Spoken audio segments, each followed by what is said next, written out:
Allez, très chers amoureux du sport, bonjour. Ligue des champions de la CAF, arrivé dit tout-puissant Mazembe en Algérie pour une grande mission. Les Congolais doivent impérativement battre les Mouloudia Club d'Alger pour rester en vie dans la phase des groupes.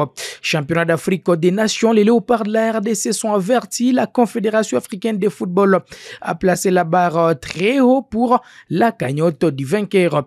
Éliminatoire de la Coupe du Monde des moins de 17 ans chez les dames, la coach Salama Miruho a débarqué à Kinshasa avec deux joueuses pour préparer la double confrontation contre les Niger. Ligue de zone de développement STB, l'FC Étincelle a climatisé les DC Virunga ce mardi au stade de l'Unité. Nous allons finir avec quelques notes en Europe. David Alaba est de retour dans l'effectif du Real Madrid, tout comme Lamine Yamal dans l'effectif du FC Barcelone. Bienvenue pour les détails.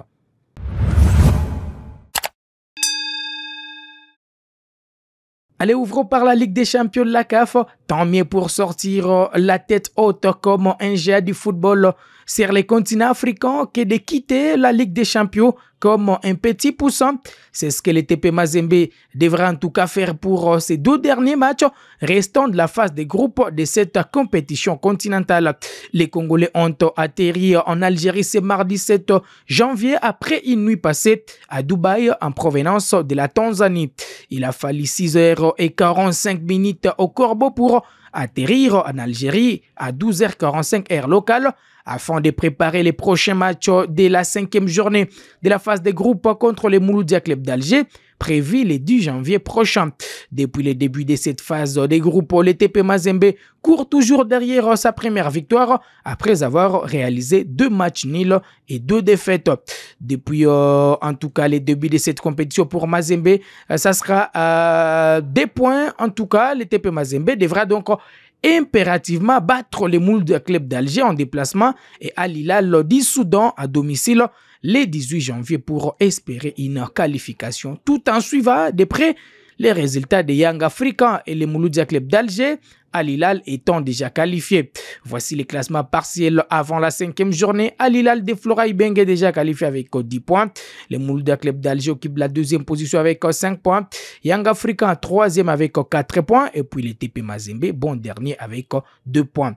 Allez, on va parler autre chose. La 8e édition du championnat d'Afrique des Nations qui se déroulera au Kenya, en Ouganda et en Tanzanie du 1er au 28 février s'annonce très palpitante. Tous les pays participants, dont ceux évoluant à domicile, sont avertis concernant la cagnotte de l'équipe championne. En fait, ce mardi 7 janvier, la Confédération africaine de football CAF a augmenté les budgets de la compétition, ce qui a entraîné une hausse de la cagnotte.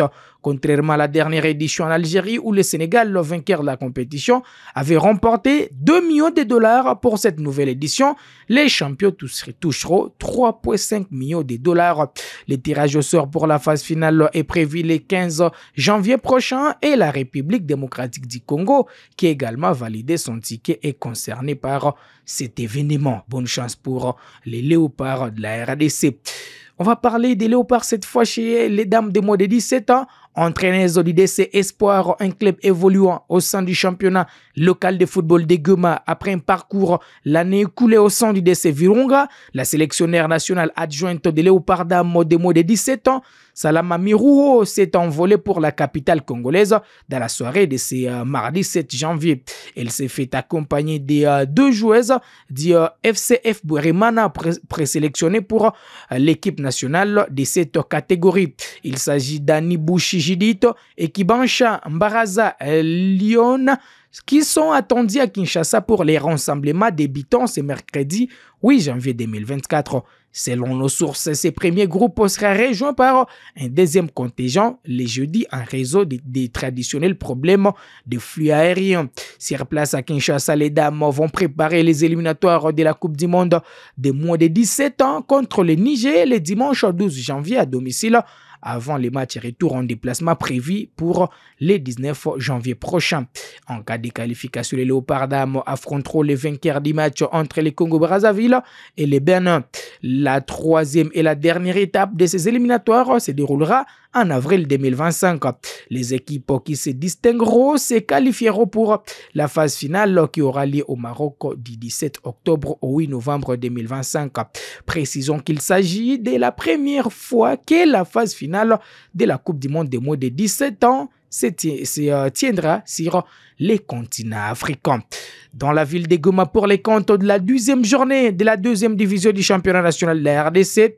Un seul match était au programme ce mardi 7 janvier au stade de l'Unité. La surprise de la journée était la victoire du FC Étincelle de Katoa face au Derinkle Virunga de Goma, 2-1. C'était le score au finish. L'équipe de la partie nord du Nord Kivu a surpris l'équipe locale en ouvrant les scores avant la pause grâce à Mouindo Sadiki. Assoiffé de remporter cette rencontre, le FC Étincelle a profité d'une erreur du défenseur central et capitaine du DC Virunga, Blaise Kikimba, pour alourdir les scores. C'est Mouindo Moïse qui a inscrit les second but dans les derniers instants du match à la 87e minute. Domir, le DC Virunga a réduit l'écart dans les temps additionnels grâce à son ailier Cédric Lissele. Avec 16 points, les montagnards qui revenaient d'un match nul contre l'IS Sokozaki un partout ont raté l'occasion de récupérer la première place du classement détenu par leur éternel rival, l'AS Kabash, avec 18 points. Les Verts Noirs qui évoluent sans un comité sportif depuis le début du championnat avaient dominé la jeunesse sportive de Bukavu 2-0, c'est lundi 6 janvier 2025. L'FC Étincelle de son côté profite de la maladresse du DC Virunga pour totaliser 12 points et occuper la 7e position au tableau de pondération.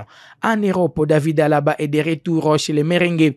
Éloigné des terrains pendant plus d'un an à la suite d'une rupture du ligament croisé du genou gauche, David Alaba est de retour dans les groupes du Real Madrid pour affronter Majorque en Supercoupe d'Espagne jeudi soir. Son dernier match avec le Real Madrid remonte à décembre 2023. Vous le voyez, redevenir titulaire chez les Merengues. J'aurai en tout cas ce plaisir de vous lire en commentaire.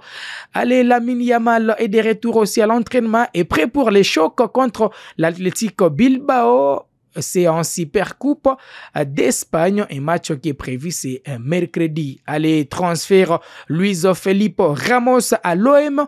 En tout cas, c'est officiel. Luis Felipe Ramos, international italien, débarque à l'OM dans le cadre d'un transfert gratuit en provenance d'Al Ittihad. Le défenseur nouveau numéro 4 olympien va-t-il s'imposer à Marseille? C'est le vous. Est-ce qu'il aura en tout cas ses biceps pour s'imposer dans un groupe où l'international congolais Chancel Mbemba est écarté? Allez, Son Heung-min fixe en tout cas sur son avenir. On en parle également. Lié à Tottenham jusqu'en juin 2025, Son Heung-min vient de prolonger d'une saison jusqu'en 2026. Nous sommes ravis d'annoncer que nous avons exercé l'option de prolonger les contrats de Son Heung-min qui courra désormais jusqu'en l'été 2026, a expliqué Tottenham dans un communiqué. Pour rappel, ce joueur japonais est arrivé à Tottenham en 2015 en provenance du Bayern Leverkusen. Est-ce la grande légende des Spurs? C'est vous. En tout cas, on est proche de le dire parce que c'est depuis 2015 qu'il joue avec cette formation. Allez, voilà qui met un terme à cette production sportive sur Kivu Morning Post TV. On se fixe rendez-vous très prochainement. Ça sera avec un plaisir renouvelé.